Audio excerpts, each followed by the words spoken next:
হরে কৃষ্ণ। সকল ভক্তবিন্দুর চরণে আমার দণ্ডবাদ প্রণাম এবং সকলের চরণ কমলে পঞ্চা কল্পতরুহস্য কৃপা সিন্ধুভ্য পতিতানাং পাবনেভ্য বৈষ্ণবানাং অনন্ত কোটি কৃষ্ণবিন্দু কি জয়। জগৎগুরু শিলা প্রভুপাদ কি জয়। আজকে একটা খুব ভালো স্পেশাল দিনটা হচ্ছে আজ মোক্ষদা একাদশী এবং আজ গীতা জয়ন্তী। গীতার মাহাত্ম্য একটা বলি। যে ব্যক্তি মরার আগে তার কাছে গীতা রাখে, তার ওই শরীরটা ভগবান স্বয়ং নিজে বডিগার্ড রূপে পাহারা দেয়। আর একটা হচ্ছে গীতা নিয়ে যে কোনো অনুষ্ঠান আপনি করেন না কেন, সেই অনুষ্ঠান সুসম্পন্ন হয়। গীতা দান করলে আপনার পিতা যেখানে থাকুন না কেন মুক্ত হয়ে স্বর্গে চলে যায়। হরে কৃষ্ণ। মোক্ষদা একাদশী। যুধিষ্ঠির বললেন, হে বিষ্ণু, আপনাকে আমি বন্দনা করি। আপনি ত্রিলোকের সুখ প্রদানকারী, বিশ্বেশ্বর পুরুষোত্তম। আমার একটি সংশয় আছে।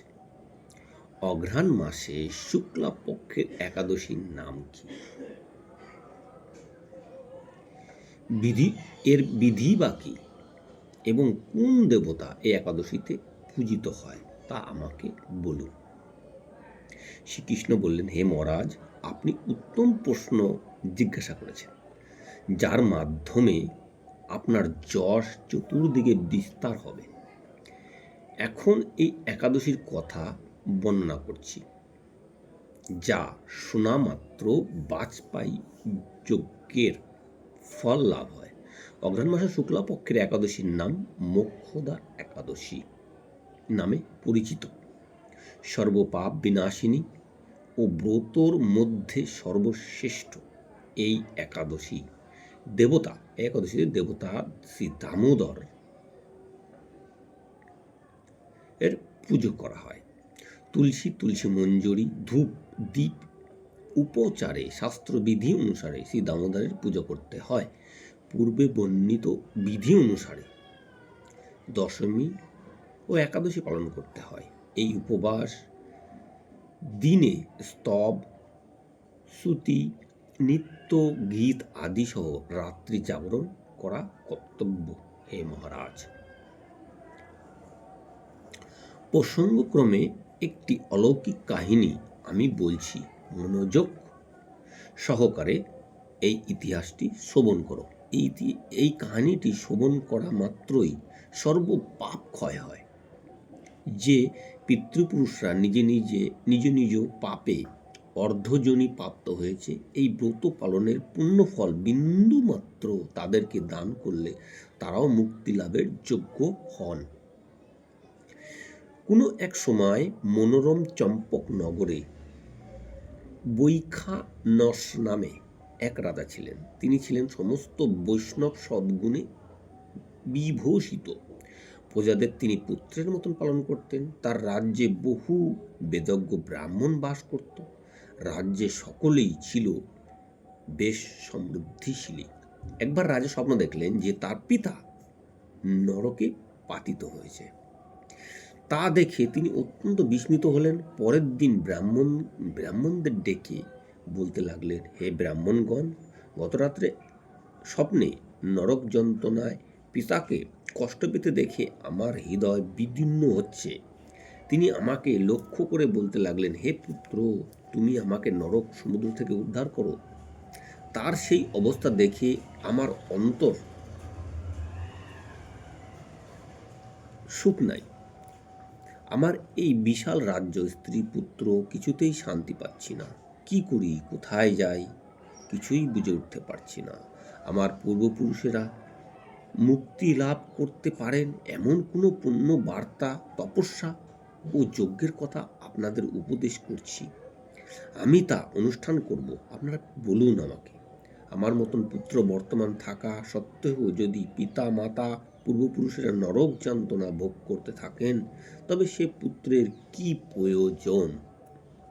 ব্রাহ্মণগণ বললেন, হে মহারাজ, আপনার রাজ্যের কাছেই মহিষী পর্বত মুনির আশ্রম রয়েছে। তিনি ত্রিকালজ্ঞ, তার কাছে আপনার মুক্তির উপায় জানতে পারেন। ব্রাহ্মণদের উপদেশ শ্রবণ করে মহাত্মা বৈখানস তাদের সঙ্গ নিয়ে সেই পর্বত মুনির আশ্রমে গমন করলেন। তারা দূর থেকে ঋষিবরকে ষষ্ঠাঙ্গে প্রণাম করে তার কাছে গেলেন। মুনিবর রাজার কুশল বার্তা জিজ্ঞাসা করলেন। রাজা বললেন, হে প্রভু, আপনার কৃপায় আমার সবই কুশল, সব কিছুই ভালো আছে। তবে আমি একদিন স্বপ্ন যোগে পিতার নরক যন্ত্রণা ভোগ ও কাতর আর্তনাদ শুনে অত্যন্ত দুঃখিত ও চিন্তাগ্রস্ত হয়েছি। হে ঋষিবর, কোনো পুণ্যের ফলে তিনি সেই দুর্দশা থেকে মুক্তি পাবেন, তার উপায় জানতে আপনার শরণাগত হয়েছি।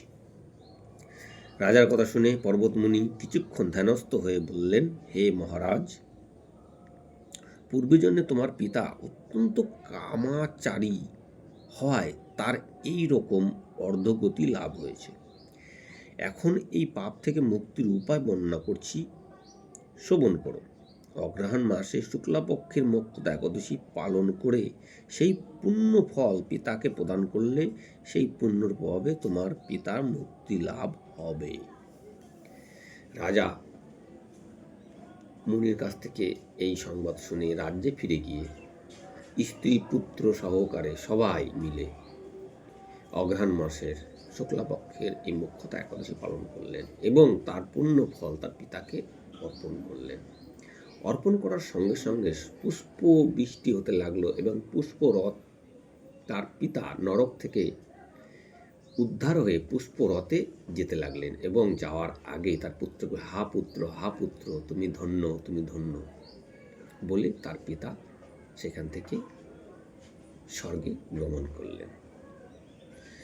এই হলো মোক্ষদা একাদশীর মাহাত্ম্য এবং এই একাদশী ব্রত যিনি পালন করেন এবং যিনি শ্রবণ করেন তার সমস্ত পাপ ক্ষয় হয় এবং তার পূর্বপুরুষরা মুক্তি লাভ করে। এবং এই ব্রত মাহাত্ম্য শ্রবণ করে পুণ্যের গণনা করা যায় না, এত পুণ্য হবে, ভগবান স্বয়ং বলছেন। হরে কৃষ্ণ।